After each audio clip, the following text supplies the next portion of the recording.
Well, hello again. I stumbled across this the other day. Now I got the impression that they must have made this a bit on the quick after the chat I had with. This is actually the Apollo detectives, the Apollo defectives, the Apollo deceptives. There you go. I'll leave a link to this below. The Apollo discussions, radiation tracks, oxygen systems. Re-edited. Okay. Now, interestingly, in this, Marcus Allen does admit that NASA published the radiation doses for the Apollo missions that the crew members received on the Apollo missions, but says, "Oh, sort of doses you get in low Earth orbit," as if he would know. And they seem to be under the impression that hundreds, if not thousands, of the best aerospace engineers on the face of the Earth couldn't engineer a spacecraft to protect the crew from radiation in space, even though they know absolutely nothing whatsoever about it. Anyway, I thought this was quite amusing. So, it's not a very good quality camera. This is camera on big screen, actually, this one. So, you know, it's usual sort of poor quality, but I think it's good enough to make the point, which is all that's required. So let's just do a little bit of this. Just look at this little bit here. On the subject and claim that they have thoroughly debunked every claim made. Of course they have. And of course, that would mean that they would have to have read every book, not just read it, but researched every... No, that doesn't mean that at all. All you need to do is to look at some of the claims these people put out to know that what they're saying is absolute bloody nonsense. You don't need to read. They seem to think that, you know, if you write a book on a subject, it makes you an expert, and it really doesn't. If you don't know, if you've got no understanding of the technology, and you've got no understanding of the physics, like these guys, you know, someone can write a complete load of rubbish, and they'll go, because it agrees with their narrative, they'll go, oh yeah, you know, that's a good point, that's a great point, oh yeah, you know, and they're just a bunch of sort of backslapping amateurs that know nothing whatsoever about it. Hang on, I was just looking for a bit where Scott said something that really made me fall about laughing. Every book, Bill Casing, Renee, James Collier, None of these people have any credibility, of course. David Percy, Trevor Weaver, Jarrett White, and that means... Jarrett White, yeah, who calculated how much radiation an astronaut would receive if you cut all his skin off, stretched it into a flat sheet, and ran it through the Van Allen radiation belts in the plane that would receive the most radiation without the protection of a spacesuit or even a spacecraft. Trevor Weaver can't understand how audio can be recorded through mechanical transmission. You know, these guys have got no idea what they're talking about. You know, they look at something and they'll form an opinion, and they don't know enough about it to know they're talking rubbish. It's all nonsense. Means that they have watched and researched every one of the 500 videos we have up, and not at all. You've only got to look at some of the arguments. You know, if you look at half a dozen arguments, and every single argument is complete and utter rubbish, you can take it for granted that the rest are going to be complete and utter rubbish. What I would say to these guys is put forward the half a dozen of what you consider to be your most convincing arguments. You don't need to look through all this other bloody rubbish, you know. They really clutch at straws. I'll show you a bit in a minute that shows you just how little Scott Henderson understands of any of this stuff. It's from a recent Apollo defectives that I took part in. I asked him about. He made a comment on one of these episodes saying that, you know, you couldn't get video images from the moon because of the inverse square law. When I asked him about it, he didn't understand a word I was saying. It was very obvious that he didn't. He changed the subject. He changed the argument to well, actually, yeah, the radio signals won't go through the Van Allen belts. He had no idea. geostationary satellites are 23,000 miles out in space. And he said, you know, how would they survive in the Van Allen radiation belts? You know, well, they don't. The Van Allen radiation belts only extend out to 15,600 miles. He didn't even know that. Microwave signals routinely go to and from communications and television satellites 24 hours a day. NASA and other space agencies communicate with deep space probes, you know, Mars, on Mars, going round Mars, you know, on the moon and all this sort of stuff all the time, you know. So he didn't understand that the ionosphere is transparent to microwaves. You know, he showed a HF, the way HF propagation frequencies between 2 and 30 megahertz reflects off the ionosphere. He had no grasp of the technology. Not only that, they would have to have read and researched every article on the Ollis site. So all this is mass paper, really. It's just a complete waste of time. I mean, you want to go and look at it. But I mean, if you don't understand it, you might think these guys have got a point. Anyone that does understand it knows it's complete and utter rubbish. And Scott was saying, look, I've got all these PDFs, 1,000 PDFs. I've researched all this and I've studied all this. And the comments that he made showed clearly that he understood none of it. Anybody can read anything.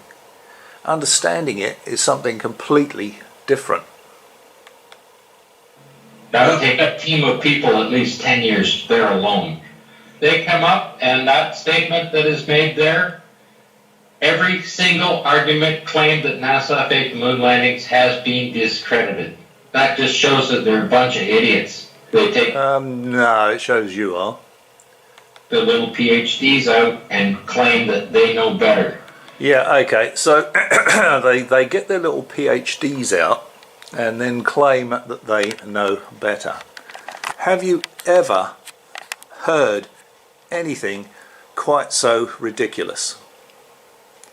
Does anybody seriously believe that the PhDs working for NASA or PhDs analysing anything these fake moon landing idiots put forward don't know better than a chef, a self-employed dog walker? You know, who are these people? They know nothing whatsoever about it.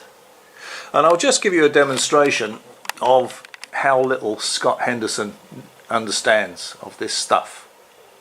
They get their little PhD. Well, if you had a little PhD, Scott, you wouldn't be putting these ridiculous arguments out there, because you would understand it and you would know that it's all that it all makes sense. You would understand that microwaves go through the ionosphere. You know, you'll be able to work out the path loss.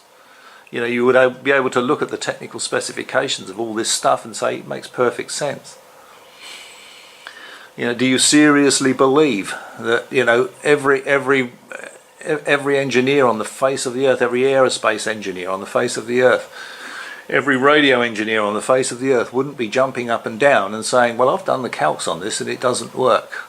Do you think don't you think that they would be saying that if none of it made any sense?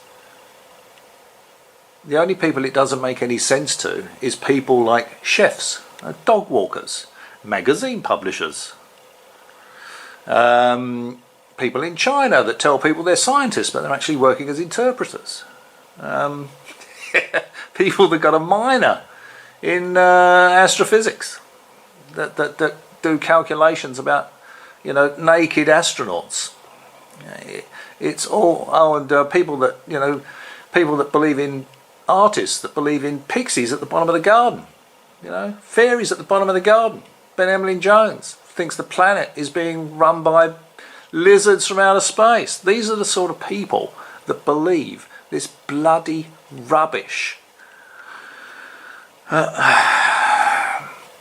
about it all being faked.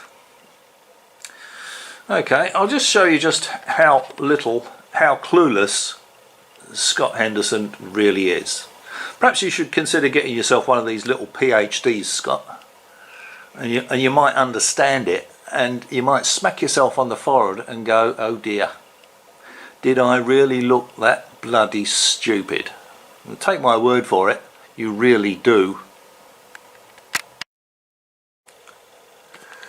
Okay, so here's me on the Apollo Detectives, and I'll leave a link to this below. Actually, I don't need to, it's on my channel, isn't it? Okay, so here we go.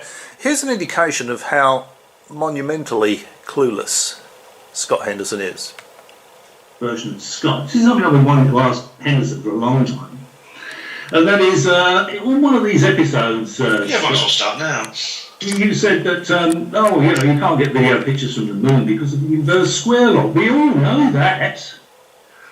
So how did you come to that conclusion? Can you show me your calculations for the moon-Earth path loss? That's something that every communications engineer would do, certainly what the communications engineers would have done when they designed the system for the Apollo missions.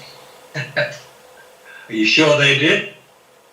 Absolutely. I've done the same calculation. And what's your answer? It works. What? And why do you think every radio communications engineer on the face of the Earth isn't saying that can't be done? Because they all know it can be done. So what... Look at Henderson's expression. Where's your calculations, Scott? How do you come to that conclusion? What do you have to back up that statement? On communications, as a matter of fact, I was showing Marcus a PDF file on it the other day showing that the radio waves bounce off, what was it, at... See, he's got absolutely no idea what he's talking about, how radio waves bounce off. This has nothing whatsoever to do with the signal strength of the inverse square law. He is completely and utterly clueless. 75 miles and 220 miles between day and nighttime. This has nothing whatsoever to do with the question. It's a calculation. It's a simple calculation. Any radio engineer can do. You would need to know. You would need to know the lunar module transmitter power, for example. So what power level did you use in your equation, your calculation, to come up with his face? that statement? Look at Jonesy over here. You know, the Queen was a 7-foot-tall shape-shifting lizard from outer space. These people are morons. I'm using NASA's PDF files. What power level did you use in your equation? In your calculation? What power level? Well, from the moon to the Earth, they had 14.5 watts. No. That ran their entire system. That's absolute drivel. The actual transmitter power was more than that. I haven't looked up the what power. I think wasn't it about 7 kilowatts that was available in the lunar module. I'll have to look that up. But he's got absolutely no idea. He's looking away into space. He's thinking, "Oh God, what am I going to say here?" And he relies entirely on the PDFs that he doesn't understand, that don't relate to the subject whatsoever, to try and get his point over. And yeah, these people are just a complete and utter waste of time.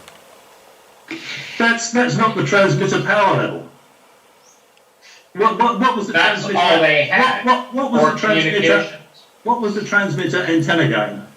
I've read all the stuff from Collins on the communications Okay, system. what You're was talking the rubbish. antenna power gain that you're claiming?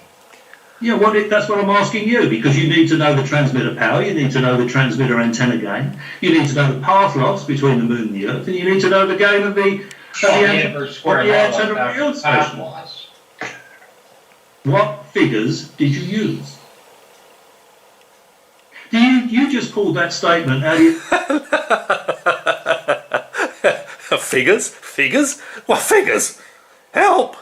Your backside, didn't you? Because you thought it sounded good. That's the truth. No, I'm looking for the document here. Actually. And again, this is not what I asked him. You know, he can't give me any of the figures.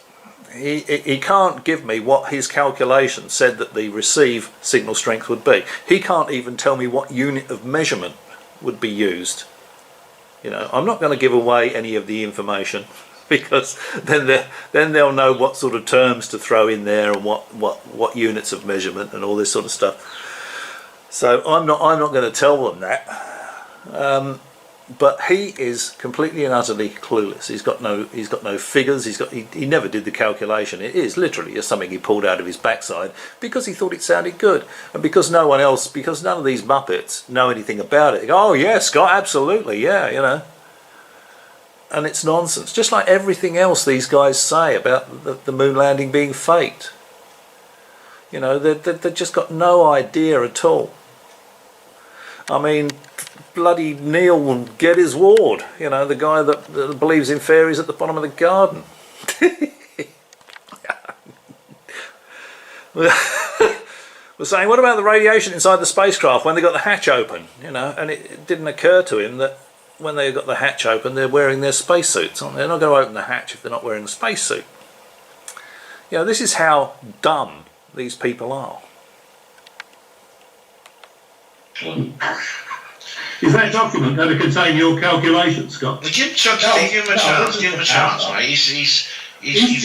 He's got ask him a question. He's getting figures. He's got no idea what I'm talking about, has he? Well, give him a chance. You know, we don't have everything stored immediately in our frontal lobes. Sometimes we have to pick up on the sources. You just pull something out of a hat. Do you know how many documents I have here? How many documents he doesn't understand. You know, he thinks having 1,000 documents on his computer makes him some sort of expert. Of course it doesn't. It makes him the sort of person that's got 1,000 documents on his computer. It doesn't mean he doesn't understand a single one of them. Yes, I'm asking you a question about a statement. He's answering you, Steve. He's answering you. I'm going to give you a little example of the documents I have. I don't care. Okay, I'm interested. have you I'm read asking any you a of these question. documents? I'm going to pull them. I'm going to pull them up. I'm going to share the screen here, and I'm going to pull them up. So you're not going to answer the question, Scott? Is that, He is answering it. He's not. When I find the document, did you recall the document I sent you, Marcus? Yeah. It makes no difference whether Marcus recalls it or not. Okay, showing. This is not answering the question. It's nonsense. Showing the radio signals and how they bounce off the Earth's atmosphere. Yeah. And it relates to shortwave, if you like, high frequency radio waves, 2 to 30 megahertz, shortwave, how it reflects off the ionosphere. And he's got absolutely no clue as to what frequencies Apollo used. You know, if he understood it, he would know that the microwave frequencies that Apollo used, the ionosphere is transparent to those frequencies, you know, and he's got no idea, absolutely, completely and utterly clueless. Yeah, Absolute nonsense. Steve, when you ask me a question on YouTube, right? Yeah, but I didn't make it up. Yeah, but it's not. It's not nonsense in that the HF radio waves between 2 and 30 megahertz do reflect off of the ionosphere. That's not nonsense. What's nonsense is that it's completely irrelevant to what we're talking about because Apollo didn't use high frequency communications to communicate with Apollo on the moon. That's what makes it rubbish. He's got no idea. He can't tell that doesn't relate in any way, shape or form to Apollo communications. He's completely and utterly clueless.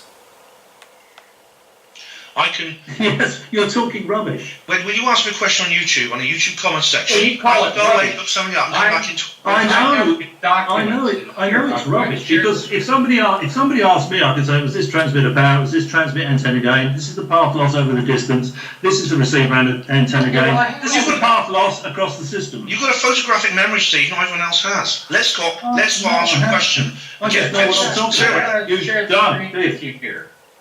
Let's Scott get his source material and examine it, and then he'll answer your question.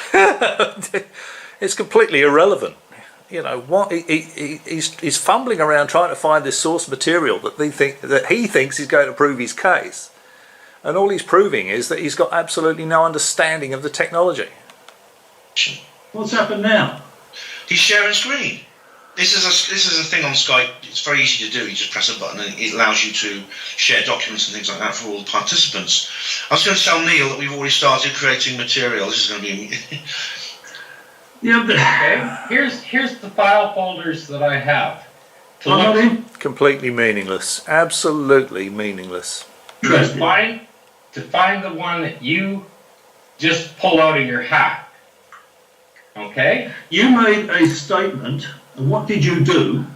What calculation did you do to back that statement up? I'm saying that statement is complete and utter rubbish.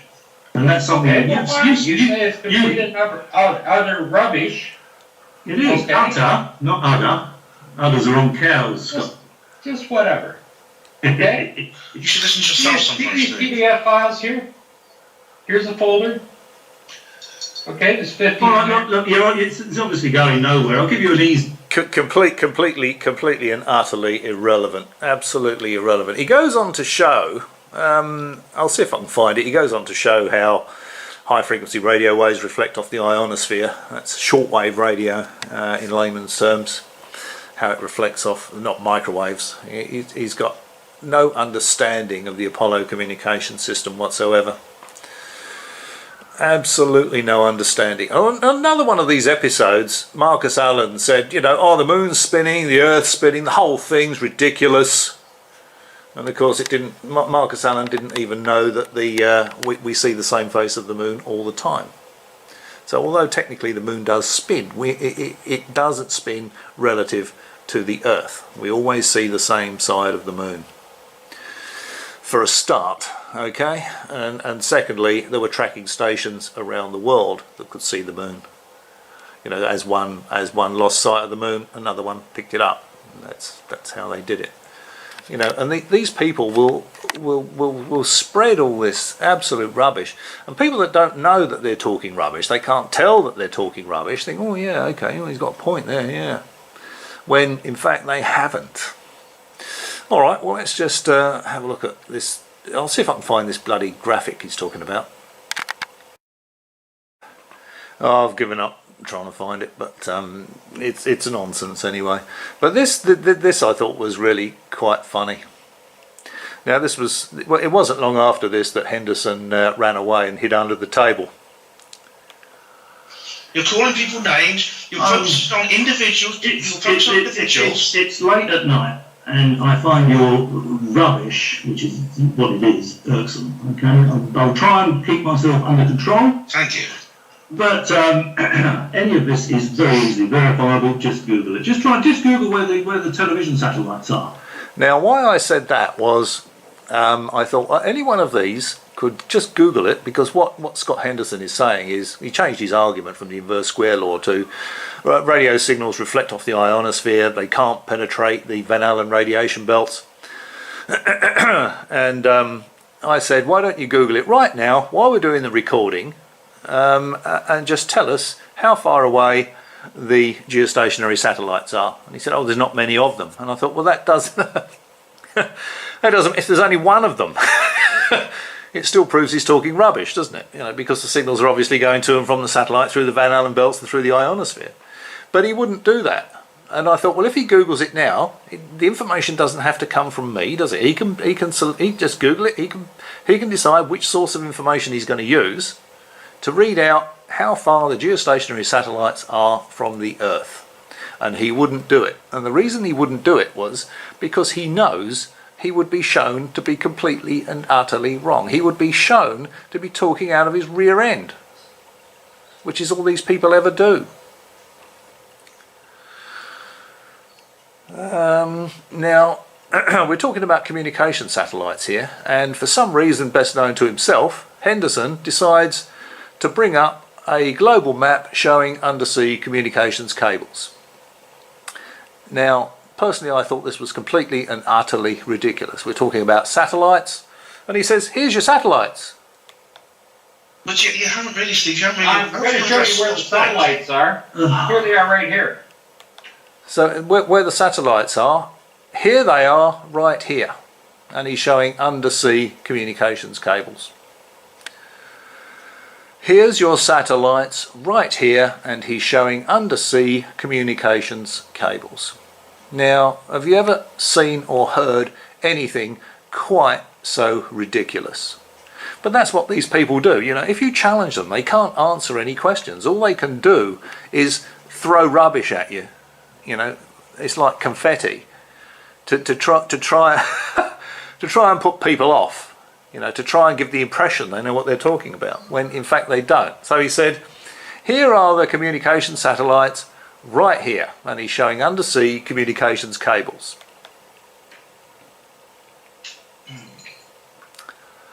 This is a map showing transatlantic cables. Yes.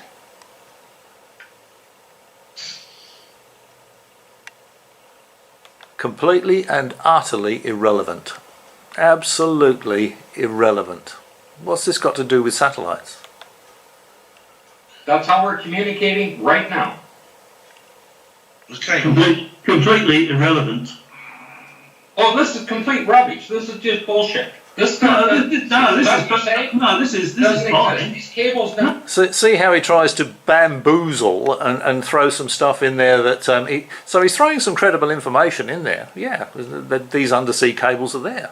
Don't have an issue with that whatsoever.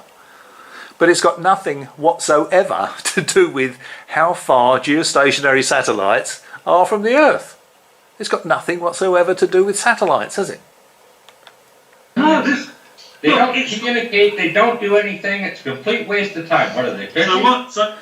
So now he's putting forward an argument for the reality of undersea communications cables. You know, is this guy? This guy really is. You know, he would give morons a bad name. He would fail the entry exam to the imbecile club. And he's putting himself forward as some kind of expert on space exploration.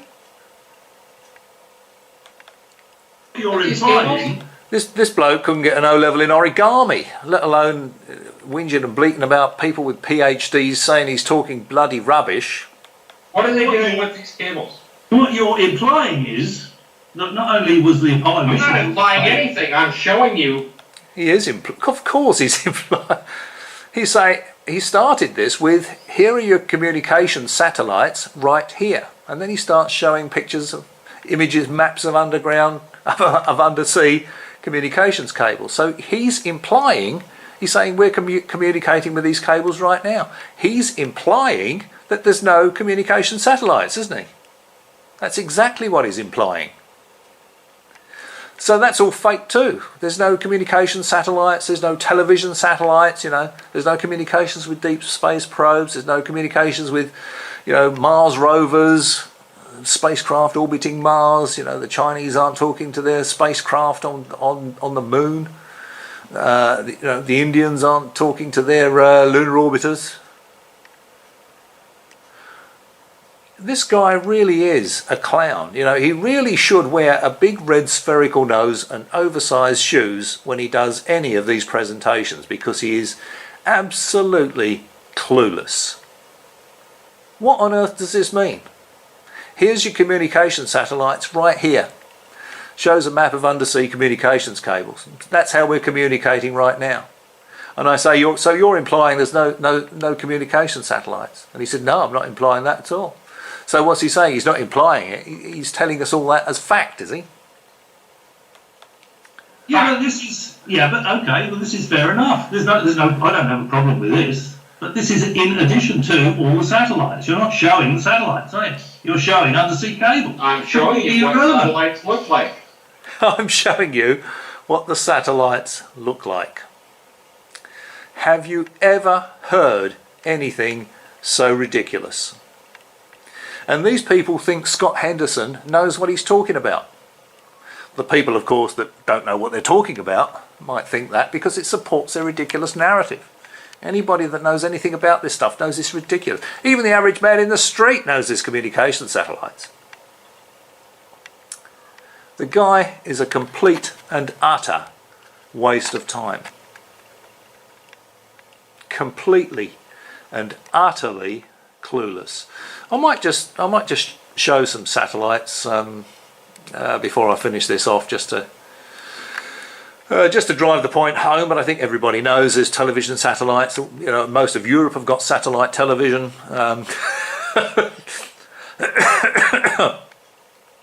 Every ship, every luxury yacht, every warship, you know, they all communicate through satellites. You know, geostationary satellites. Inmarsat. If you've heard of that aircraft that went missing near Australia a few years back, MH370. It was pinging, the engine telemetry was pinging on Inmarsat, which is based in London. But the Inmarsat have 3 satellites. Satellite Sat A, which is over the Atlantic, Sat P, which is over the Pacific, and Sat I, which is over the Indian Ocean. And it was the one over the Indian Ocean and they're all in geostationary orbit. You know, I think it's 22,300 miles above the Earth. And that was the one that was receiving the pings from the aircraft. You know, that's how they drew their arcs up. You've probably seen the 5th arc and the 6th arc where this aircraft went missing. So yeah, he's completely and utterly clueless, this guy. So I'll just do a quick bit on satellites and we'll call it a day. Okay, so I won't use information from NASA because they'll say, oh, it's from NASA, what do you expect? Bloody idiots. Okay, so ScienceDirect.com, geostationary satellites. Okay, this is what I wanted Scott to read out. Because it doesn't matter what site you get it from, they're all going to say the same thing. A geostationary satellite is in an orbit that can only be achieved at an altitude very close to 35,786 kilometres, 22,236 miles, and which keeps the satellite fixed over one longitude at the equator. So they only work over the equator. Geostationary satellites. The satellite appears motionless at a fixed position in the sky to ground observers. There are several hundred communication satellites and several meteorological satellites in such an orbit. There are also a lot of satellite television broadcast satellites. They're also in geostationary orbits. It doesn't say that in this article. But there are hundreds of them in geostationary orbit. 22,236 miles above the Earth. There's a bit of a graphic there that shows you. It doesn't show you how many, of course. If you actually look at an image of how many satellites are orbiting the Earth, it just looks like a mist of satellites. There's so many of them. But that just gives you, you know, some of the satellites that are orbiting the Earth in a geostationary orbit. So, as I said earlier, I think, you know, Scott Henderson says, well, yeah, the signals can't go through the ionosphere, they can't go through the Van Allen radiation belts. Now the Van Allen radiation belts extend out to about 15,600 miles. So satellites at 22,236 miles are obviously receiving signals that have been through the ionosphere, they've been through the Van Allen belts, and they're transmitting their signals back to the Earth through the Van Allen belts and through the ionosphere, because it's transparent to the microwave frequencies they use. Nothing whatsoever to do with HF, with shortwave radio propagation. Okay, I'll just show you something else. Okay, this relates to GPS satellites. I'm sure you'll all use GPS. Constellation arrangement. They're showing you they don't orbit the equator, they're in a much lower orbit, and they orbit all around the planet. Obviously they'll need to do that in order to be able to give you timing signals so you can get a fix between, you know, a few satellites of exactly where you are. Okay, constellation arrangement. GPS satellites fly in medium Earth orbit, MEO, at an altitude of approximately 20,200 kilometers, 12,550 miles. Each satellite circles the Earth twice a day. So at that orbital altitude, 12,550 miles, they are orbiting inside the Van Allen belt, the radiation belt, the outer belt. And Scott Henderson said, how long do you think those satellites, actually I'll see if I can find that clip, how long do you think those satellites would last in the Van Allen radiation belts? As if he knows, you know. he has no understanding of the technology, because aerospace engineers engineer satellites to survive in that environment. The Van Allen radiation belts extend out to 15,600 miles. GPS satellites, 12,550 miles. So they're constantly orbiting inside the Van Allen radiation belts. They've got no idea about the Van Allen radiation belts. I'll just see if I can find that clip with Scott Henderson saying, how long do you think these satellites would last in the Van Allen radiation belts? Well, the answer is years, decades, because they're engineered to last for that long in that environment. 12,550 mile altitude GPS satellites. Van Allen radiation belts extend out to 15,600 miles. He's completely and utterly clueless. Okay, let's get back to our favourite idiot. Now listen to this. The cables are there, and the satellites are there as well. You're not showing that the satellites aren't there, right? You're showing that the cables are there. You pull the map up and you show us where all the satellites are. You look. Actually, I'll do that. I will pull a map up and show where all the satellites are. Let's just do that now. Okay, so there we go. That outer ring is the geostationary satellites, out at 22,236 miles. And then you've got all of those other satellites in orbit around the Earth. Hundreds of them, thousands of them. There's hundreds of them in geostationary orbit. That's the outer circle. You know, you can see so many satellites, and Henderson really has no idea about any of this. None. He's completely clueless. Actually, I've just thought of another site I could show you quickly. Okay, so this is a pretty good site if you want to track satellites, you want to track the space station. n2yo.com, and you can put in the satellite of interest and it will give you all the details about it. I've just put in one of the Inmarsats.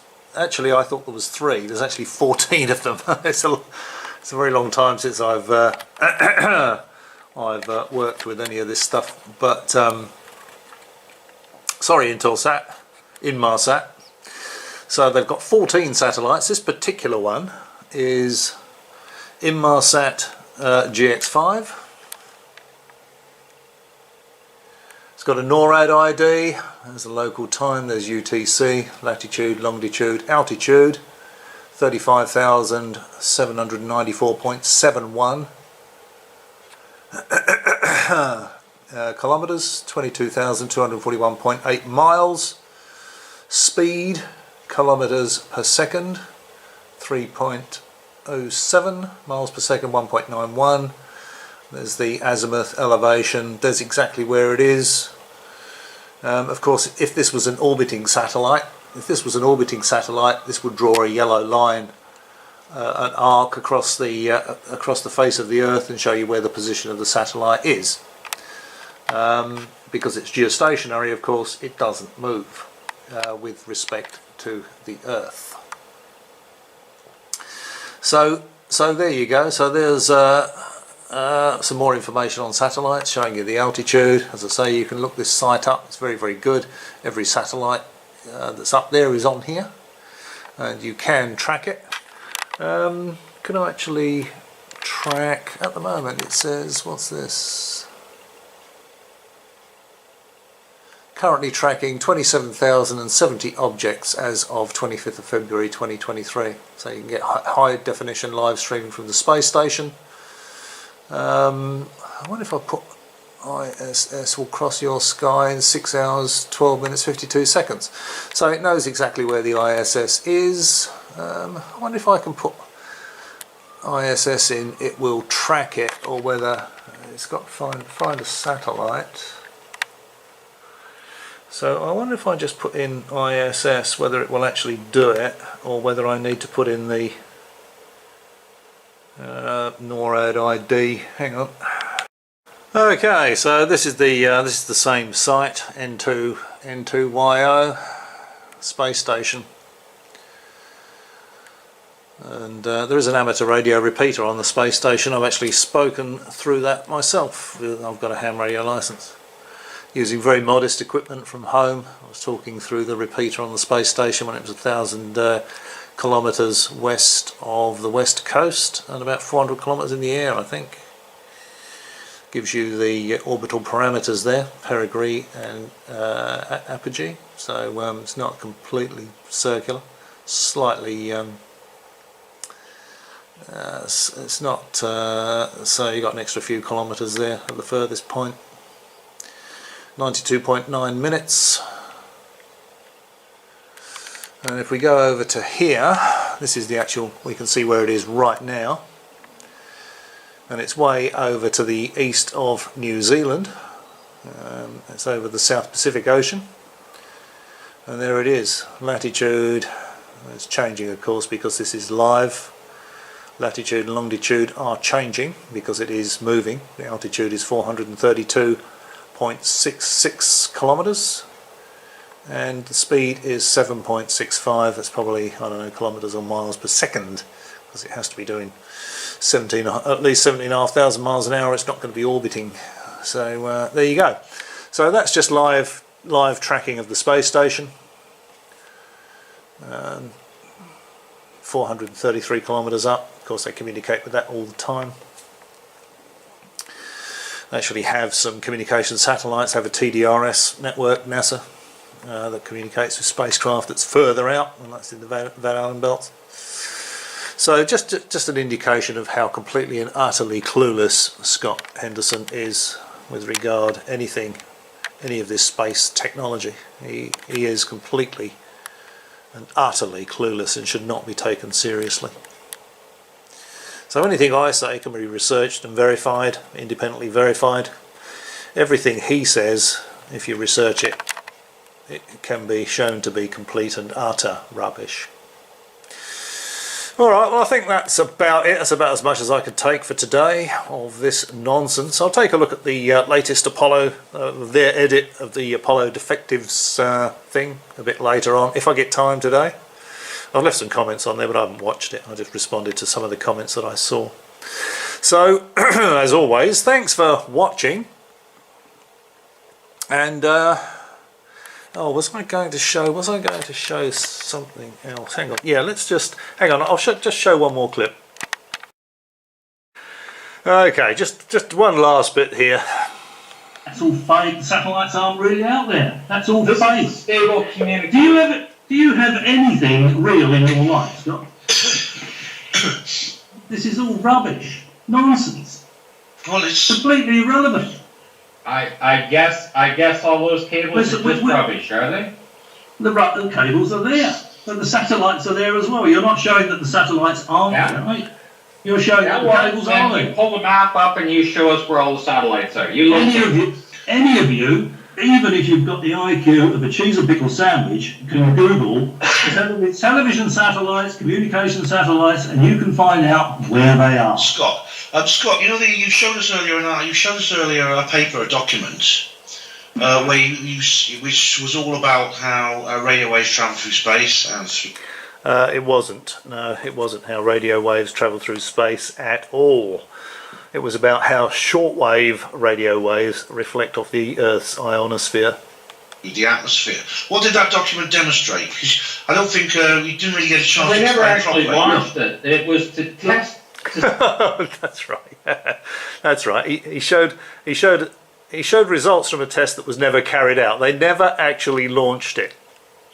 They were going to try and communicate between a couple of satellites, and it was using some sort of method that was obviously, I think it was low frequency or something. It obviously wasn't done with microwaves because it would have worked.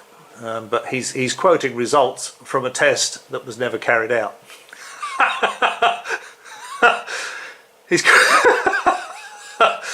And I should have jumped on that, really. I should have picked that up straight away, but again, I didn't. It's a bit like trying to think in an aviary, taking these guys on. To see if they could communicate between two satellites 5,000 miles apart, one at 500 miles off the Earth's surface, and the other one Every luxury there's a heavy band of highly ionized particles this through guy that space, and they a cannot complete push the signal. Steve, waste of time. They simply can't push the signal through. I simply can't push a signal through the ionosphere.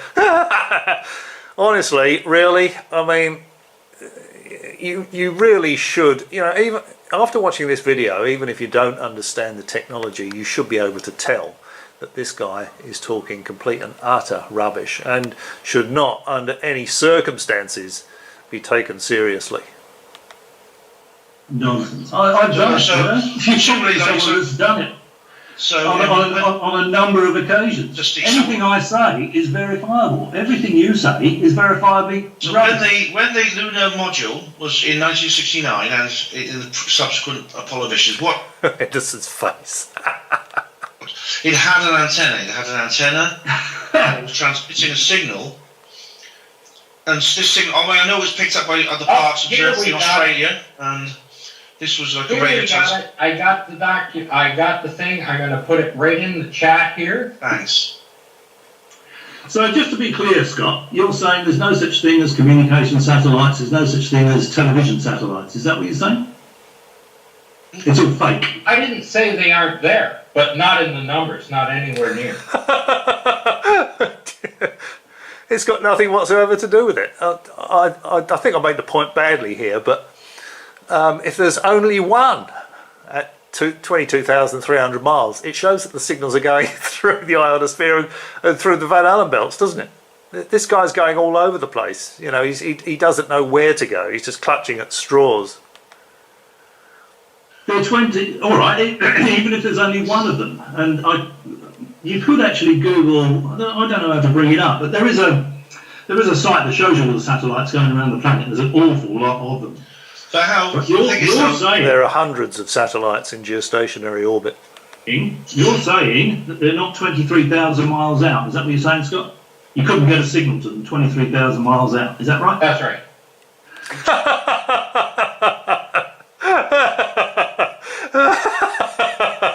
That's right.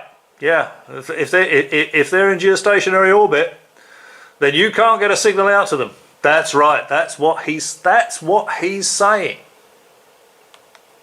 Absolute bloody nonsense. This is anybody can verify that in 2 minutes.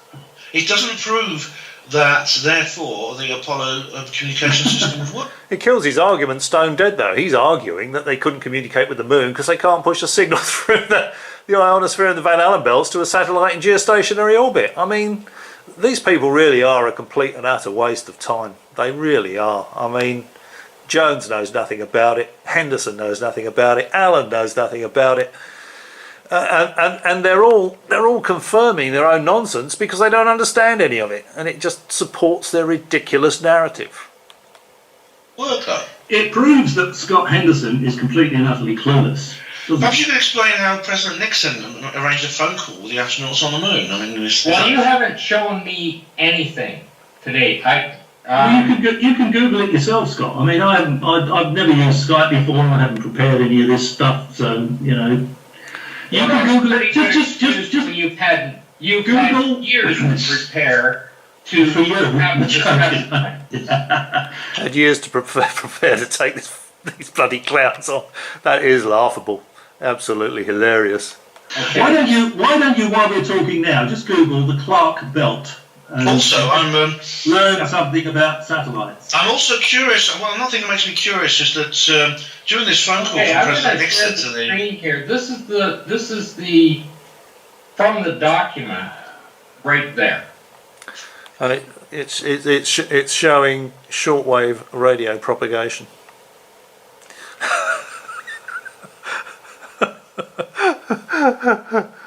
And he's got no idea what he's looking at. Okay, because I cut that out. And it shows you how the waves are reflected. I don't need to see any document. All you need I know how it works.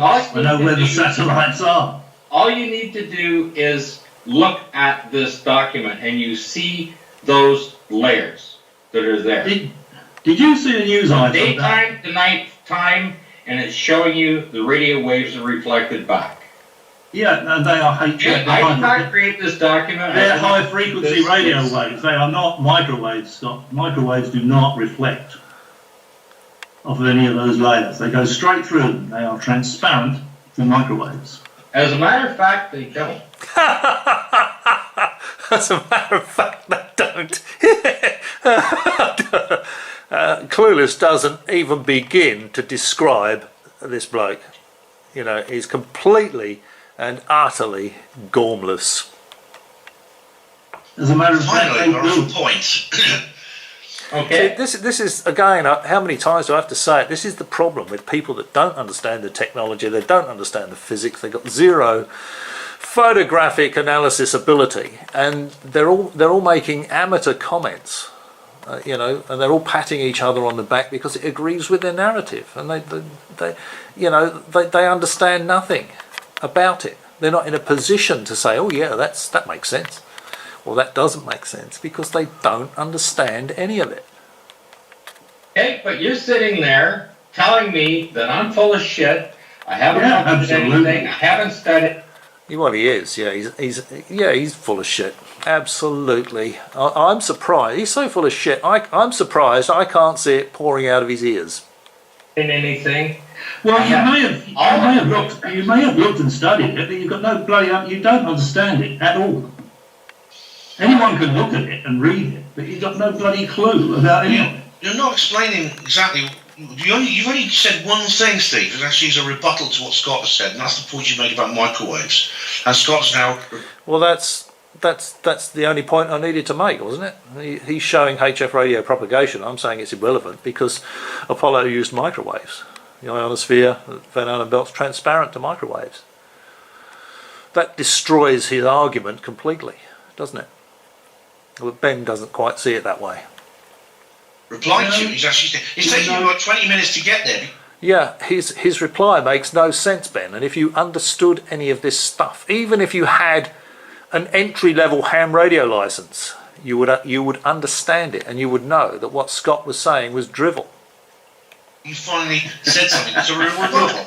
Now, how many times do I have to say that any of you can Google right now, Clark belt, look at television satellites, communication satellites, Inmarsat in particular. They're all geostationary satellites. To maintain a geostationary orbit, they have to be 23,000 miles out in space. You don't even know that.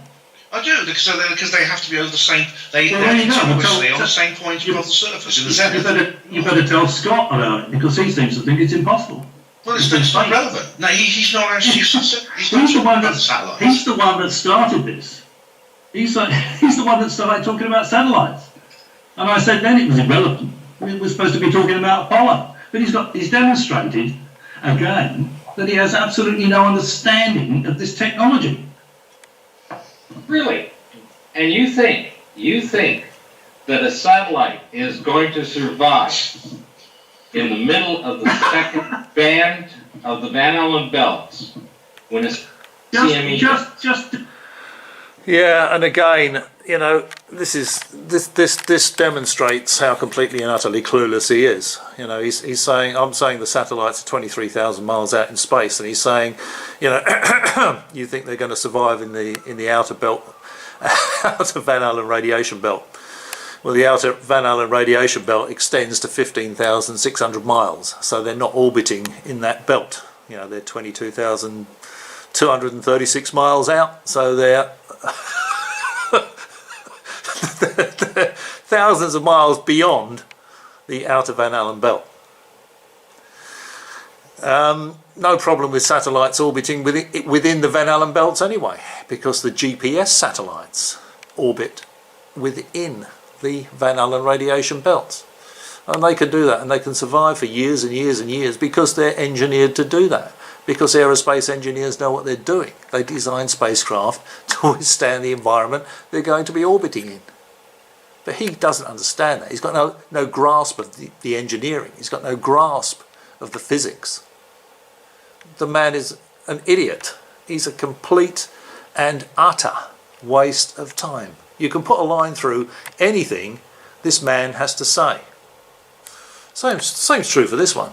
He's no better. He knows nothing about it either.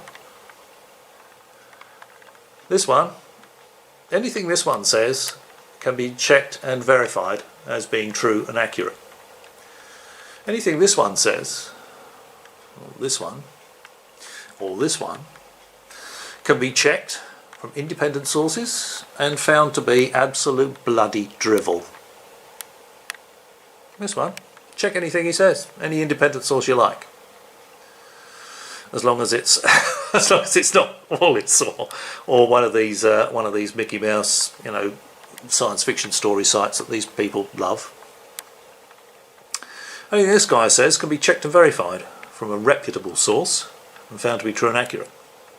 Alright, that's enough of this bloody rubbish. As always, thanks for watching. Maybe I'll catch you again.